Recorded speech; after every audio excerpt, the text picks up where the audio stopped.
my husband and I met at the University of Tennessee while he was stalking me.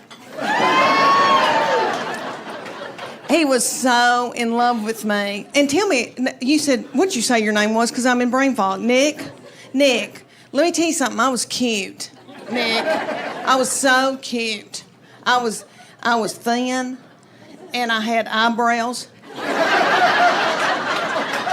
And my husband was so tickled with me that he bought me presents for no reason, no special occasion. I guess you boys know what he was after.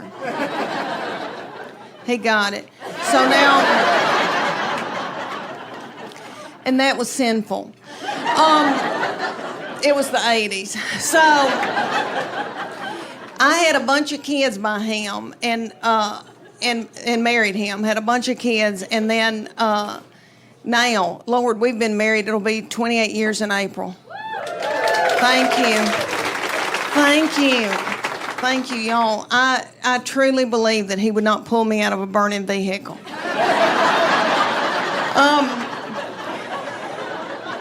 I've had a big week. I've been in Portland, Oregon this week. Yeah, and they're so weird. And the little guy that introduced me did not identify as human. And so he had to introduce me as a wife and mother, and that was hard. But anyway, I've been in Portland, and then I was in Tampa last night. I know, and they were darling. And then I go to Orlando tomorrow night, and then I go home. But anyway, I hope that I can remember what I'm saying, because I've been going and working a lot, and I am in full menopause. I do a podcast called Sweaty and Pissed. Thank you. My nurse practitioner, I do it with her, and she's brilliant. So she talks about the medical part, and I talk about pinto beans. But anyway, she just did my annual, and I'm 54 years old, and she said, Leanne, you got to take that IUD out. It's time. You're old and crusty, and you don't need it anymore. And it hurt my feelings, because I always thought I'd be able to have children as long as I lived, which was crazy, because I'm 54, I'd leave a baby at Target by accident. But anyway, she put on a big headlamp, went in and got it, and then let me borrow it later for a hike. But let me tell y'all, my husband never had a vasectomy, and he said, I'm not going to get one, Leanne, because what if something happens to you? I know, and I need to marry a young woman, and she wants children. And I said, bless her heart. I'll pray for her. Please don't put a tight budget on her like you have me.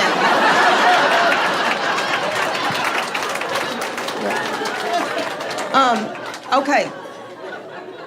My husband and I are empty nesters. These children walked off and left me with their daddy, and he is so not fun. Because he's got to make a living. He's got to make a living, and all that money going out. Everybody's getting their eyebrows waxed and stuff like that.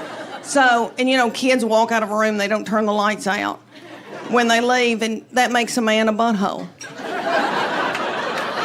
But it's just me and him, and we've got 2 beagles that we are in love with, and we just sit and kiss them in the mouth. And because we miss these kids so bad. And we let them sleep in the bed with us, these dogs. And they're nasty.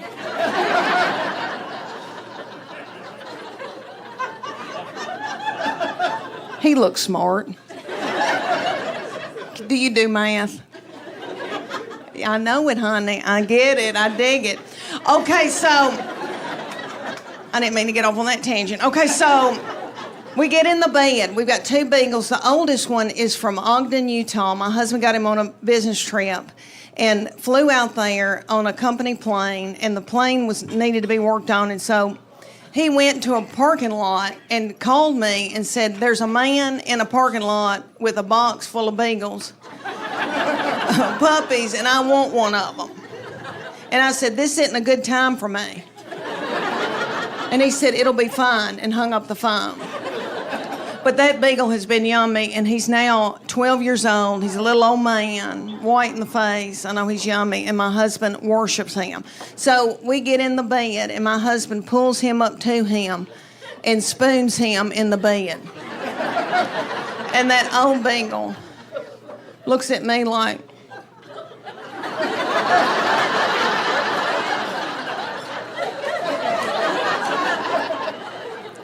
I don't want him. I want you. And I say, hold on.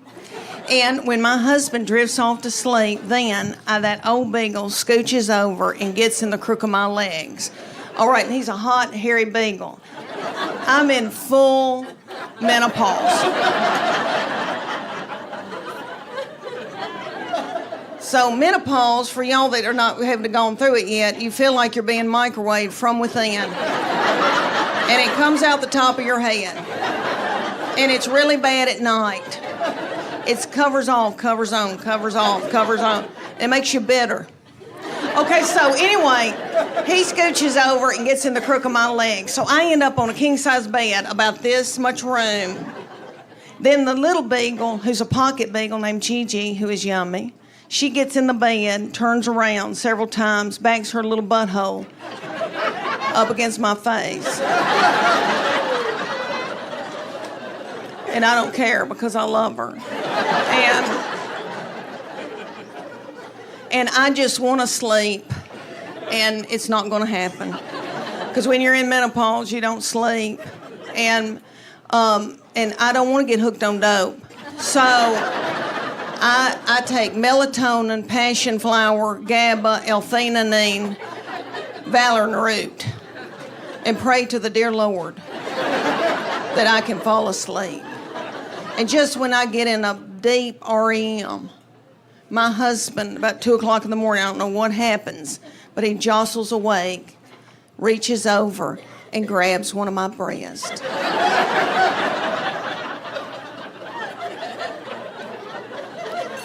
And it puts me into a blind rage.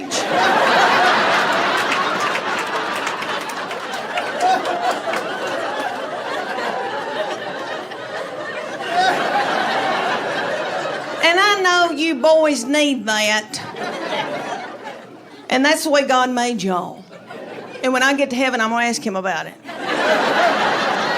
That's how y'all show love. But I say to my husband, I know you want to do it, and I'll do it. I'll do it. But can we do it before 10 o'clock? When I know my name, and I know your name. But I waller in the bed all night. I waller. Do y'all know anybody from Tennessee? Do I need an interpreter? Oh, okay. We say words like waller. We waller dogs and waller babies, and I'm wallering in the bed all night. And then I get up the next morning, and I think, oh, I'm going to clean out a closet. I hadn't slept one bit. This Fitbit says to me, you hadn't slept, girl. Okay, so I go to clean out a closet, and I end up in the driveway, and I don't even know how I got there. Let me tell you boys up here in Naples, y'all, I saw these fancy cars out here.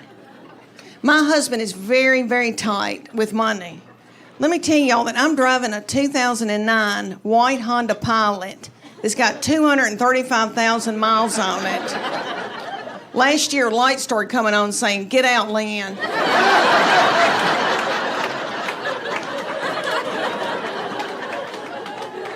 My husband drives a Tahoe, and the T and A is gone.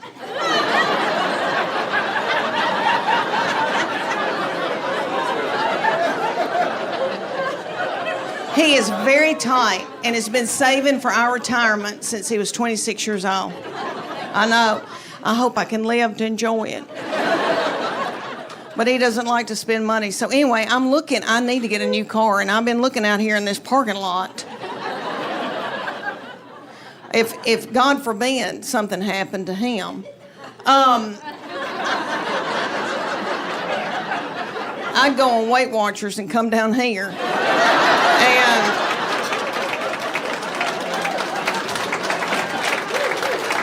Even though, Lord, me and my best friend, we've talked about it because I'm 54, she's 55, and we've talked about, Lord, what if we had to get a man?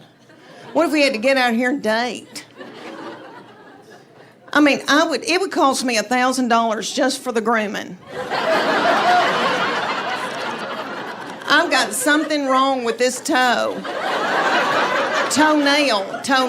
I need to be on Lamisil. It's thick. Oh, if I had to get out here. She loves her husband, but she said, oh, well, if I had to, I guess I could show somebody my left breast.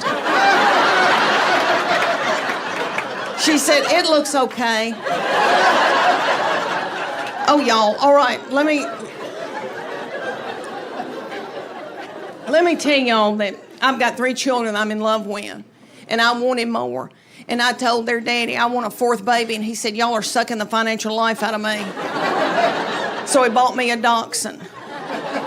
We were living down in Texas, and she was a doll baby, and she lived to be a little old woman, and she had thyroid issues, and so did I. And so we had to get on thyroid medication at the same time, and we both gained a lot of weight. And I was walking her in our neighborhood, and a little girl came out and said, can I pet your groundhog? But anyway, all right. The 3 children I did get to have been a blessing, and I'm in love with them. I've got a boy and 2 girls. And my boy has been so much easier to raise. Who do you think's easier to raise, boys or girls? Just yell it out. Boys. Every once in a while, there'll be a frail little woman yell out, girl. But I think she's being threatened. No, I love my girls. And I know that when I'm in the nursing home, they'll be the ones to come and pluck my chin hairs. But my boy has been so easy. And I got to tell y'all, I think firstborn, they are, they want to please you and that kind of thing. But he was born an old man. Have you known anybody that was born an old soul? He was born an 80-year-old man. He has had a garden since he was in 6th grade. He cans his own food. I know. Yummy. I know. Woodworks. Makes his own spoons. I know. He wanted to learn how to play the banjo and the mountain dulcimer and the mandolin when he was in middle school with khaki breeches on. Okay, that angel from heaven. So we call him our little Billy Graham. He's been very spiritually mature. I did not do it. My husband didn't do it. We're full of sin. But we've been washing the blood. But anyway, so my boy has loved gospel bluegrass. His favorite artist is Dr. Ralph Stanley.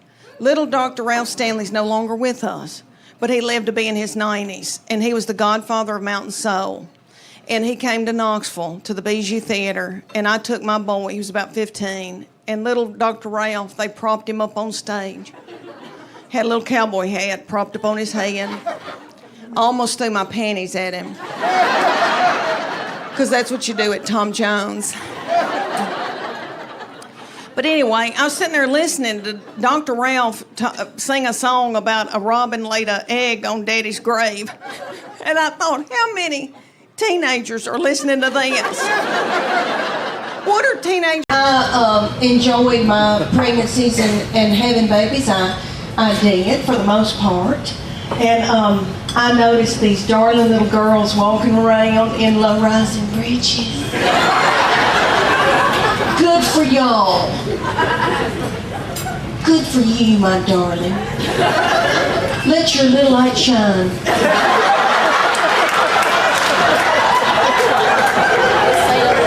As long as you can, my angel. Do not hide it under a bush. Boy,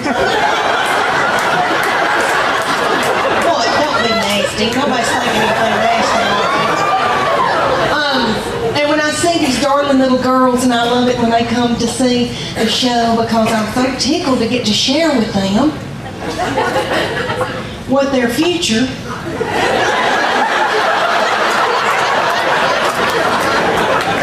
is going to be. right, don't panic. Who in here has given birth? Can you clap, or are you too tired? Oh, no, you haven't, you little bitty thing. Oh, my goodness. Oh, and I thought we could be friends. Oh, you doll. Is it girls' night out? Who's got those babies? The daddy? The daddy has the... Are you going... Oh.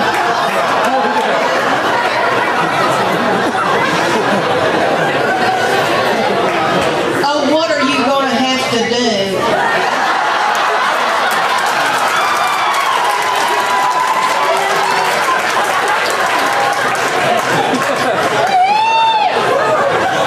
Are you going to have to do something really nasty? Keep eating. What is that? Is that nachos? Keep eating the nachos, because maybe you can get like some gas going and some irritable bowel syndrome symptoms. That'll nip it in the bud, baby.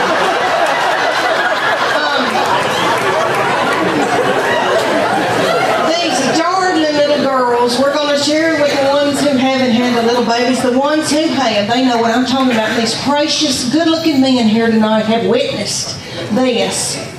The daddies in here. Okay, there is a uniform that you're going to wear day in and day out when you're home having your little children.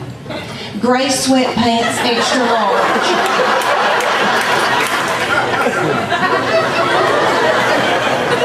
Your husband's Hanes white undershirt with 2 breast milk stains.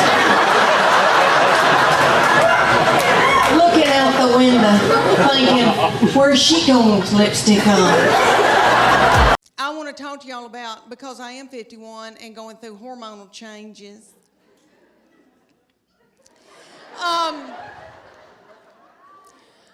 Okay, I am with their daddy, and these children all walked off and left me with him.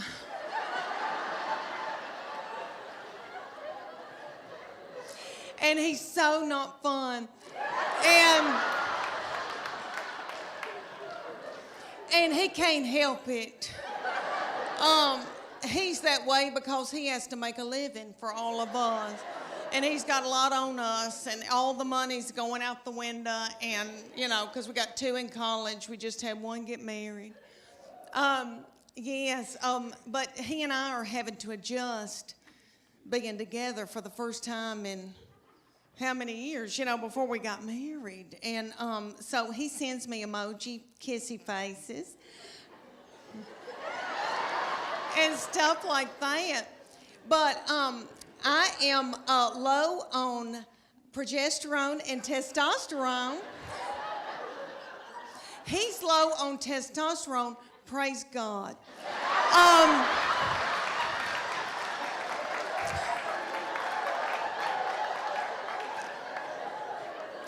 I've got too much estrogen, which evidently makes you hateful and bitter and angry.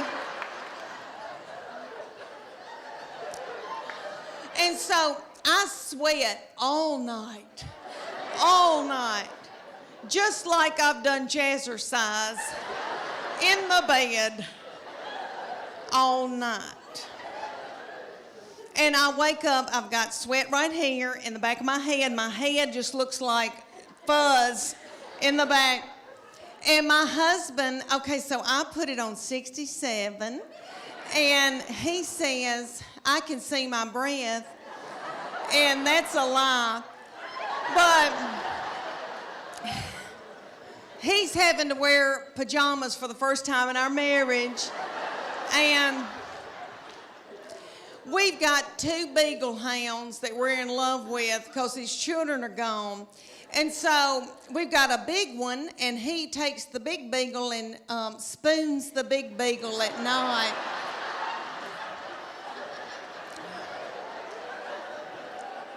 And I've got the little beagle, the little pocket beagle that we rescued, and she's got a nervous tick and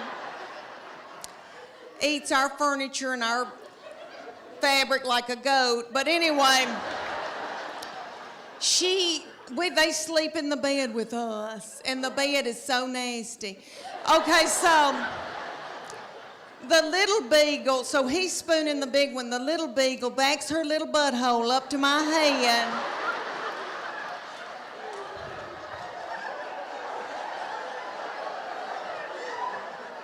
And sleeps up against me all night. I love her. And in the morning, I can hear my husband when he gets up, he's kissing that big beagle and he's going, and I'm so thankful. My second baby is my oldest daughter who's about to graduate from the University of Tennessee. She's 22, and let me tell y'all, I know every crow thinks theirs is the blackest, but let me say that she is a beauty, and she is smart, and she's done very well in school, and she's in a sorority and done well with her sorority, and she's athletic, and she's mean. And we're scared to death of her. We walk on eggshells around her. She's not mean to other people or in public. She holds it in so that she can come home and like spew it out onto me. That's okay. That's God's way. But this is what I think happens. When she was a junior, her summer between her junior and senior year, I think that God allows this to happen. And you little girls, that your babies aren't this old, just listen to me. All right, one day they'll just turn on you. And you'll think, who in the world is this? Who's coming down the steps in the morning? We don't know who this is. I think that God allows that because he knows that you're about to let your baby go off to college or whatever they're going to do, and he knows that you're grieving. So he makes them just as mean as he can so that you can let them go. And I believe that. That summer, the very breath that I breathed out of my nostrils made her so angry. We were not allowed to eat cereal in our own home because she couldn't stand to hear us chew. I don't mean to talk about her because she had a lot on her. She had to empty the dishwasher. Stuff like that. That's so hard. Okay, let me tell you about an example when she was probably your baby's age, y'all's little children, because y'all are so cute. Look, their thyroid's still functioning. Y'all still got hair. Good for y'all. Y'all got on little britches. Yay. Okay. When my middle one, when she was in elementary school, I was so blessed that I got to take them to school and pick them up every day in my minivan. And I would watch them come out, my girls, and I saw them. They were in a good mood. I saw it. All right, they would be goosing each other and waving to all the little children and the principal. See you tomorrow. Okay.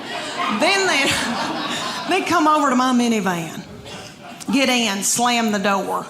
That middle one would take her backpack and sling me in the back of the head with it. She'd say every day something like, I'm starving to death. You don't have a piece of cheese in this car? Your driving's making me car sick. I hate her. Why did you have her? And the baby would be sitting over the back. She'd be going, Mom, Mom, Mom, Mom, Mom. And I'd say, what? And she'd go, Mom, Mom, Mom, Mom. I go, what? I'm listening. She could say some of the craziest things. She said to me one day, did Jesus ever have head lice? How do you answer that? I said, well, baby, I don't know. But if he did, I know he healed it. And they'll be whipping each other and telling each other how bad they hate each other. And then my boy would come out of middle school. He'd get in the car and say something like, you know, they're building a new Home Depot up on 281. Just as happy-go-lucky. So precious.